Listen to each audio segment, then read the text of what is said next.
Hello students, welcome online classes, Bishop Academy. Senior Secondary School Maharajganj. Today I will be discuss class 9th Physics, chapter 3rd Gravitation. Students आज हम लोग physics में chapter 3 gravitation पे करेंगे। Gravitation में हमको क्या पढ़ना है, तो पहले हमको पढ़ना है इसमें न्यूटन्स लॉ ऑफ ग्रेविटेशन। तो ग्रेविटेशन का मतलब क्या होता है कि that means any be two body in universe they are attract to each other.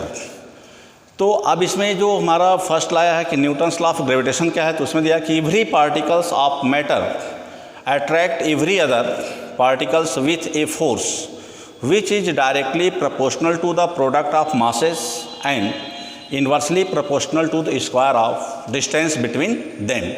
तो जैसा फिगर्स में दिया कि न्यूटन्स लॉ ऑफ ग्रेविटेशन ने कहा कि अगर यूनिवर्स में कोई भी दो ऑब्जेक्ट हैं, दो object their centre to centre distance मान लो हम आर लेते हैं और मासेस इसका m1 और m2 लेते हैं, या उसमें कैपिटल m और स्मॉल m के रेफरेंस में दिया गया है, फिगर भी दिया है।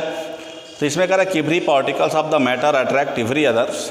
तो न्यूटन्स लॉ ऑफ ग्रेविटेशन कहता है कि that means force be lies between two particles is directly proportional to F is proportional to product of mass m1 and m2 and force is inversely square of their the distance। जैसा कि figure में दिख रहा है कि two objects हैं m1 and m2, दोनों के सेंटर टू सेंटर मास क्या है, r है।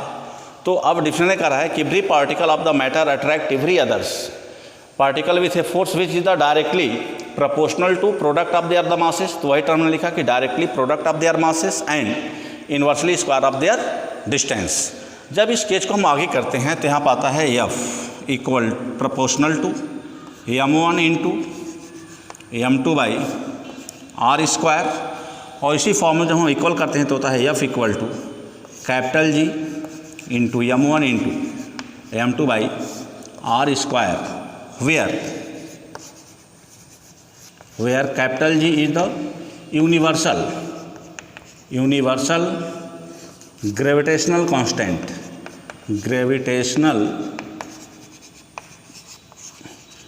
होता है।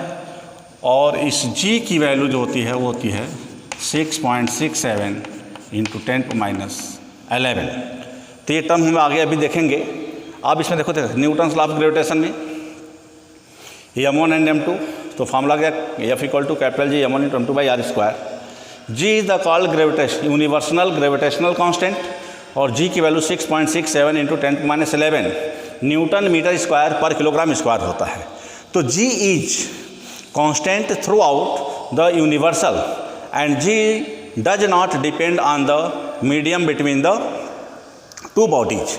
तो अब यहाँ पे जो हमारा टर्म है तो फॉर्मूला आ गया कि न्यूटन्स लॉ ऑफ ग्रेविटेशन यानी force lies between two body in universe is directly proportional to product of their masses and inversely square of their distance। तो अगर हम कैपिटल G की बात करें तो कैपिटल G को डिफाइन करने के लिए डिफिनीशन पर अगर आते हैं तो इसमें होता है कि two bodies m1 and m2।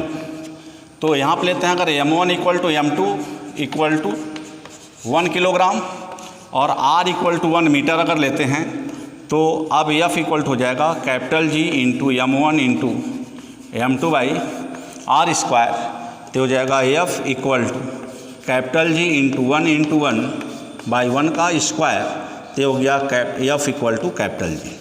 अब ग्रेविटेशनल कांस्टेंट जो हमने 6.67 इंटू 10⁻11 न्यूटन मीटर स्क्वायर पर किलोग्राम जो लिखा था, इस रिजल्ट को हम लोग कैसे डिफाइन करते हैं? When two body which masses are 1 and 1 kilogram have a distance of 1 meter, then force of attraction lies between them be equal to gravitational constant।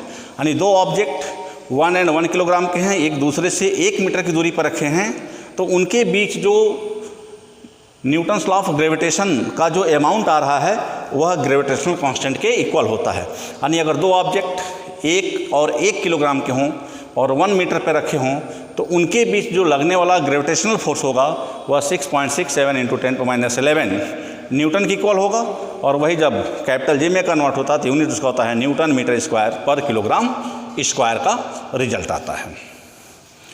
अब इसको दिया है कि relation between small G and capital G. तो पहले हम इसमें small जी पर फोकस करते हैं।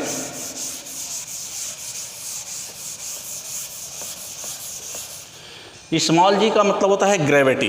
क्या होता है? ग्रेविटी। स्मॉल जी से डिनोट करते हैं। तो ग्रेविटी मतलब होता है कि that means an object they are the free fall and attract by the earth. तो अगर कोई ऑब्जेक्ट फ्री फॉल केज में है तो by which amount of the force the earth be attract to another free falling object is the known as the gravity. यानी कोई object earth की तरफ जिस फोर्स ऑफ अट्रैक्शन से अट्रैक्ट होता है उसे हम लोग क्या कहते हैं? ग्रेविटी कहते हैं। तो ग्रेविटी में होता है acceleration due to gravity on the earth surface.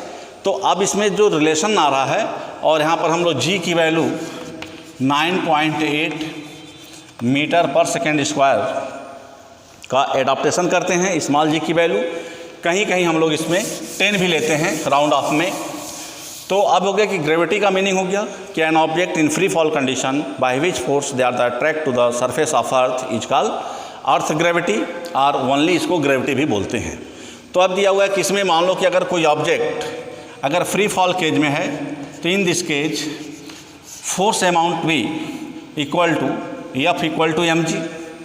अब दूसरा केज है कि जैसे मान लो इसमें अगर हम फिगर पे लाते हैं इस फिगर में, तो अब यहाँ पे है कि कोई ऑब्जेक्ट रिलेशन बिटवीन स्मॉल जी और कैपिटल जी के टर्म को अगर हम डिफाइन करते हैं आगे, तो अब मान लो कि अर्थ हो गया, अर्थ का अपना रेडियस कैपिटल आर हो गया। मान लो कि अर्थ का मास क्या हो गया? कैपिटल एम हो गया, और कोई ऑब्जेक्ट इसके सरफेस पे रखा उसका मास क्या है? स्मॉल एम है, जैसा कि फिगर में दिख रहा है। तो सेंटर टू सरफेस का डिस्टेंस आर हो गया। तो अब यहाँ पे लिखते हैं according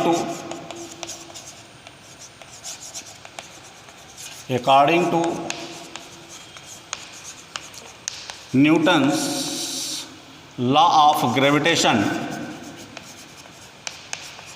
Newton's law of gravitation, capital F equal to capital G capital M into small M by R square.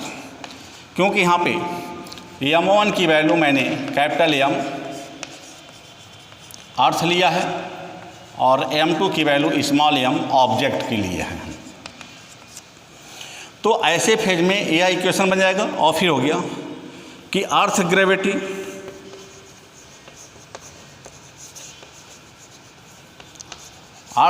के फेज में हमारा एफ इक्वल हो गया एम जी। इसको इक्वेशन फर्स्ट करते हैं और इसको इक्वेशन सेकेंड करते हैं। अब यहाँ पे करते हैं comparing equation first and second. तो फर्स्ट और सेकेंड को जब कंपेयर करेंगे तो M G equal to capital M into small M by R square. तो small M mass of object to mass of object क्या हो गया? कैंसिल हो गया, क्योंकि ग्रेविटी में भी यही ऑब्जेक्ट नीचे आ रहा है। तो अब हो गया हमारा result G equal to GM by R square का रिजल्ट आ गया, जो कि यहाँ पे दिख रहा है।